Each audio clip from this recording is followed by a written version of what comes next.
economically or whatever, as opposed to thinking that you can stop this with the iron fist of government, with prohibition. That's the thing that really bothers me so much, to see how many Christians want to rely on the government to change people's hearts, to change their lives, and to do it with the iron fist of government rather than to do it with a helping hand, okay? Yeah. Oh, wow. And with understanding and with saying, look, this is a medical problem, this is a spiritual problem. Instead, they just turn over and say, no, we're going to make it a law enforcement problem. And I've talked many times to law enforcement officers against prohibition, LEAP.cc. It's retired, for the most part. Some of them are active, but for the most part, retired prosecutors, police, who have seen this side of it, men of integrity who say, this isn't working. It's only making things worse. Wow. And it's hard to get somebody that's on the other side to say that. So if you get somebody to say that, you know you have an honest man. Because they get paid very well for that. Now, the guy that was at the heart of this, and for people who don't know the history, I mean, I know Iran-Contra really well. It happened a couple of decades ago, so there's a lot of people who don't really know it. Of course, Iran was the big boogeyman then, as they are now. Yeah. And they had a lot of weapons that we had given them because we had installed a dictator, the Shah of Iran. We overthrew their democratically elected government, and then we trained a ruthless police state organization called the Savak. They were trained by the CIA.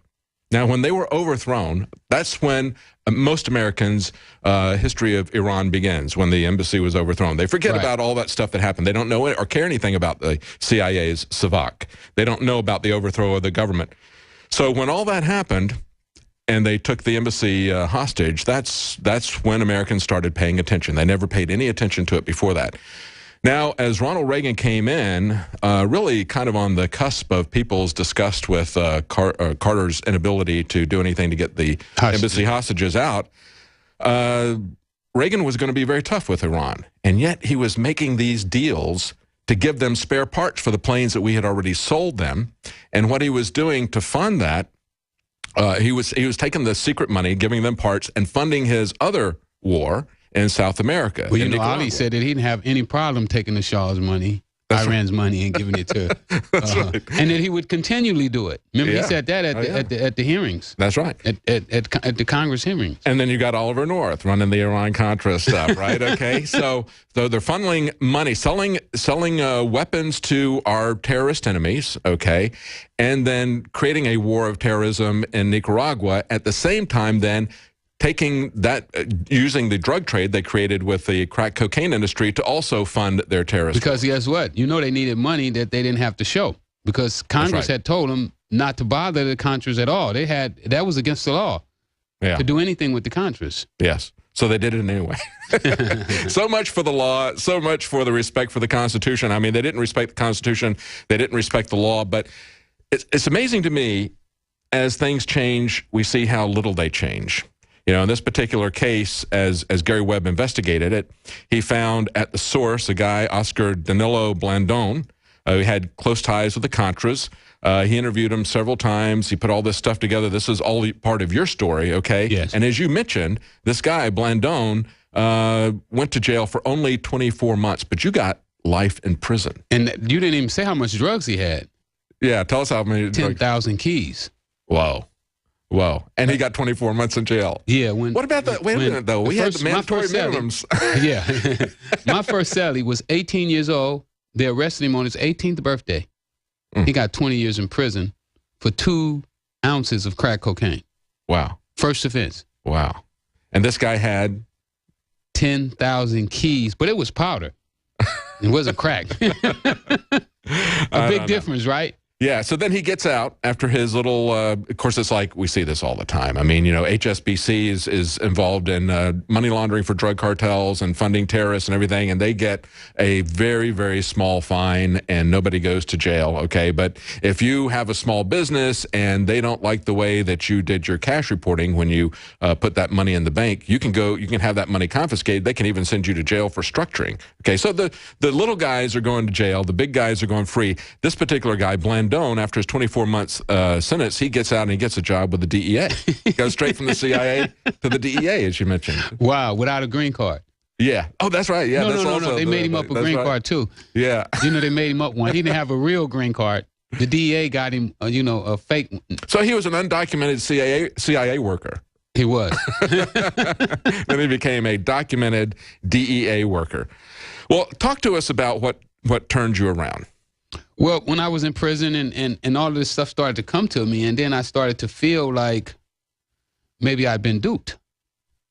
Maybe I wasn't dumb, but I've been taught to be dumb. Mm-hmm. So I started to just test myself. You know, I taught myself to read and write while I was there. I eventually found the issue that got myself out of prison. Mm-hmm. I started to write this book while I was still in prison. This book was going to be my way, if I never got out, to give back to all the kids in this country, to educate them on what I went through, how I became a drug dealer, because I didn't want to be a drug dealer.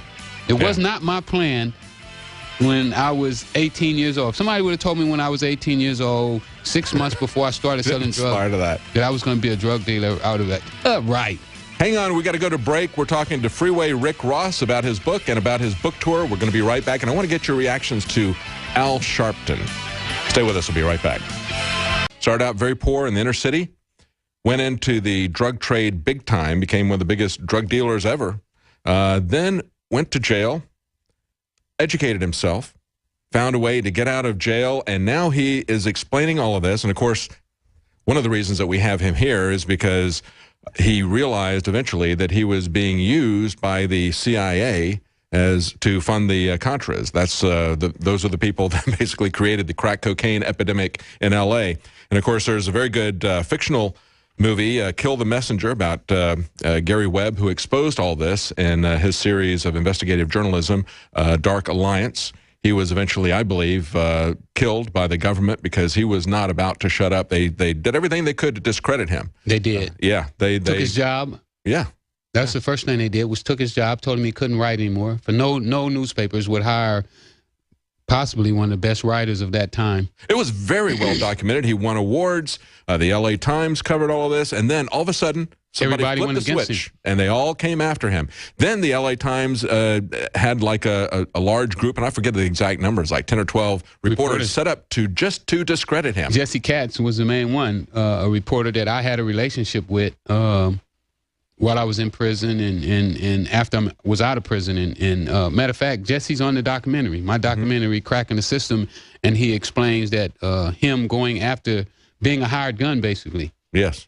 He was a hired gun and went after character assassination. Yeah. And as they always say, you know, first they assassinate your character, then they assassinate you. It was initially reported that he had shot himself. They had been shot twice in the head. Once you assassinate his character, now everybody thinks that he's mud, and whatever you do to mud, you know, is okay. Yeah, yeah. Just get rid of it. They reported that he had been shot twice in the head.